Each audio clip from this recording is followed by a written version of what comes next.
Good morning, and thank you so much for tuning in, or good afternoon, good evening if you're watching back on the replay at some other time. If you are watching on the replay, let me know in the comments where you're watching from and when, because it's always nice to know when people are catching up. So, hello, and it's great. I can see people tuning in live as well. Good morning. Thanks for tuning in. Today, I'm talking all about defensive attribution hypothesis. Because that's an easy mouthful. So,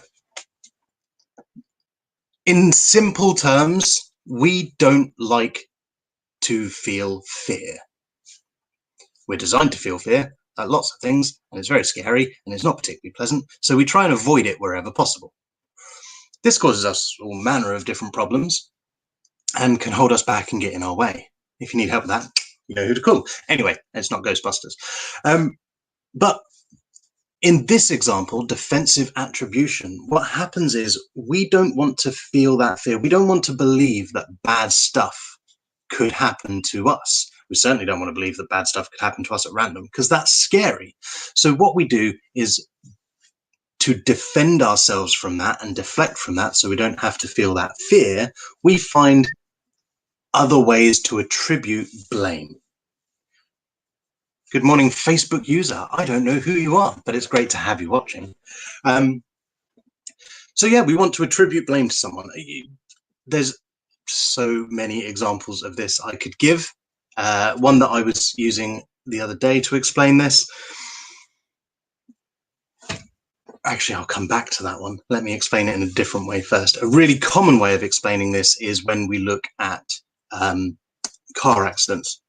So a middle-aged man that drives a Jag who witnesses an accident or watches the news, a news report on an accident where some 10-year-old clapped out old Rover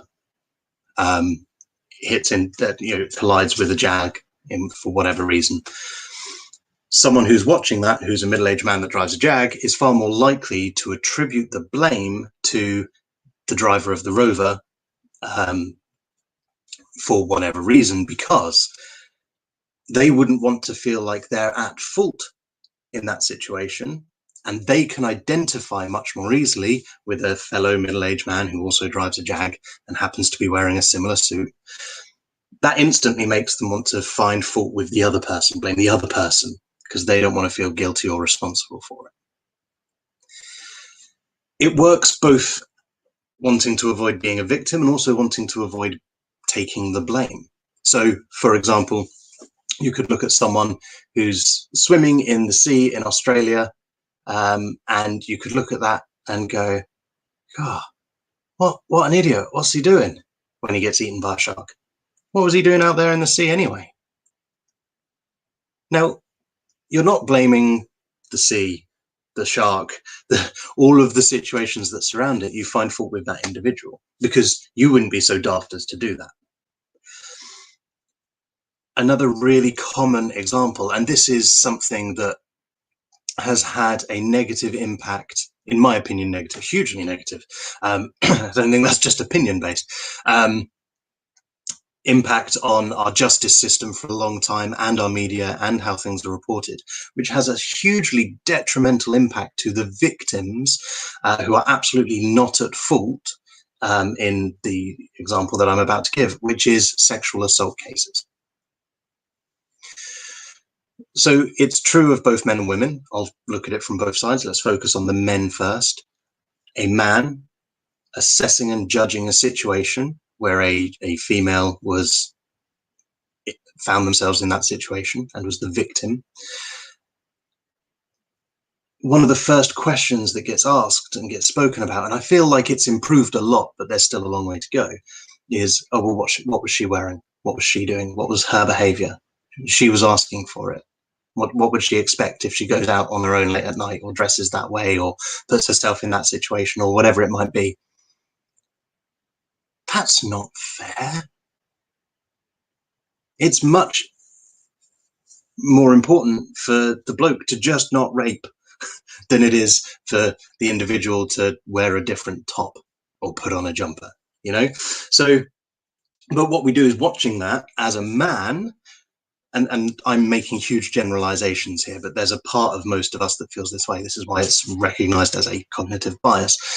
So as a man, you wouldn't want to watch that and go, oh, well, I could be guilty of doing the same thing, but we'll blame her. I don't want to feel like I'm getting the blame because I associate more with the male in this scenario than I do with the female for obvious reasons. So, oh yeah, it was her fault putting herself in that situation. It's never her fault putting herself in that situation, let's be clear. But then the flip side of it from the female perspective as well, because I was talking to someone about this and they said, well, yeah, like I get that, because as a woman, I think women should feel free to wear what they want to wear, be who they want to be, etc., etc. But there's still a part of me that judges and questions people for that. Particularly if it leads to a difficult circumstance and situation. That's not to say that this person was saying they blame the victim. No, not at all.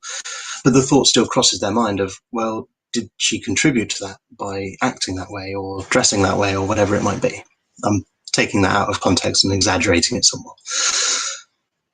So it doesn't matter what side you're on. It's very easy to try and push the blame onto a party that you feel least similar to. Pretty simple, really. That's defense attribution. You defensively attribute blame to someone who's less like you. If you associate most with the victim, then you find fault, and you're more likely to find fault and reason and blame. If there's two people, then it's hard to tell who's at blame. You're far more likely to blame someone who's not like you, or find reasons why they're not like you if they're at fault. And if you're similar to the victim, you don't want to admit that you could find yourself in that situation, so you'll find ways to either justify why the victim's different to you because you would never do what that victim did to put themselves in that situation, or you would put the blame on the perpetrator, as it were, to avoid. And the main difference between which way you'd go there is how much control there was in that situation, how easy it is to blame that other party. Another example of this, and I'm going to use my own personal examples, another example of this, which is a little bit different, is when you don't want to admit fault or blame for something directly yourself. It's kind of an extension of this, and I might cover it more in a separate video, but we don't like to admit fault. We don't like to be wrong and admit that we're wrong and that we make mistakes. We can learn to, and some people are more naturally tend towards being better at that than others, of course. So a great example for me, the other day, I made a trip that was over an hour with someone else to go and do something, and we got about 5 minutes from that destination, and the other person turned around and said, "Have you got the keys?" I did not got the keys. So I had gone all of that way to do a thing that I needed to do. It was going to take a fair chunk of time, and I had to make other plans and do other things and go back another day. I stayed very calm in that situation because that's who I am. But I haven't always been that way. In the past, a situation like that, I would have very quickly turned around and said something, snapped at her, blamed this other person, and said, why didn't you, what's the point telling me now when we're 5 minutes away? Why didn't you remind me before we left the house? Or find reasons as to, yes, I was going to grab them and then you distracted me, or you asked me to do something before we left the house, or whatever. And I without meaning to and without thinking about it that way, I'd very quickly decide for myself that actually that's not my fault that happened. It's someone else's fault for this reason. Thankfully, I don't do that anymore. Generally, I'm much, much better.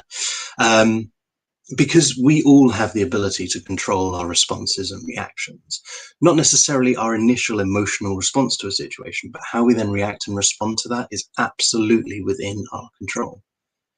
So when you've practiced it as much as I have, staying calm, cool and collected in that situation becomes much, much easier. So yeah, I made a mistake. I couldn't go back and change the fact that I'd made that mistake. Let's make a new plan. So that is defensive attribution.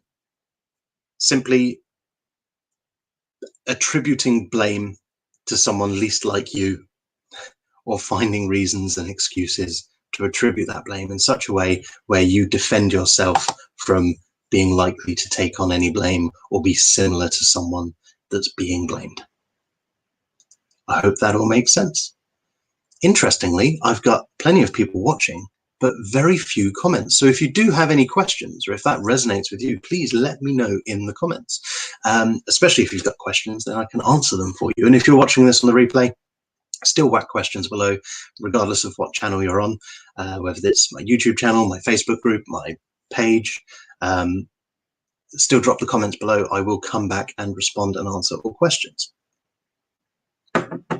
And it looks like no questions are coming in, so I'm going to pull the video to an end there. Thank you everyone for tuning in and watching. I will see you again Thursday at 9 o'clock for another cognitive bias video next week on the same platform that you're watching on right now. James Chisholm says it wasn't me. Excellent. No, it's never you, James, is it? Never you.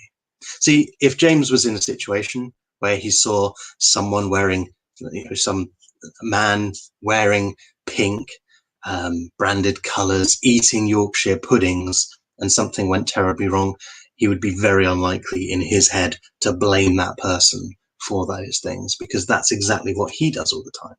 And so he wouldn't want to make those associations and feel like he's more likely to find himself in a situation where either he's at fault or becomes the victim. Interesting, isn't it? Well, thanks everyone for watching, and I will see you all same time next week. Cheers.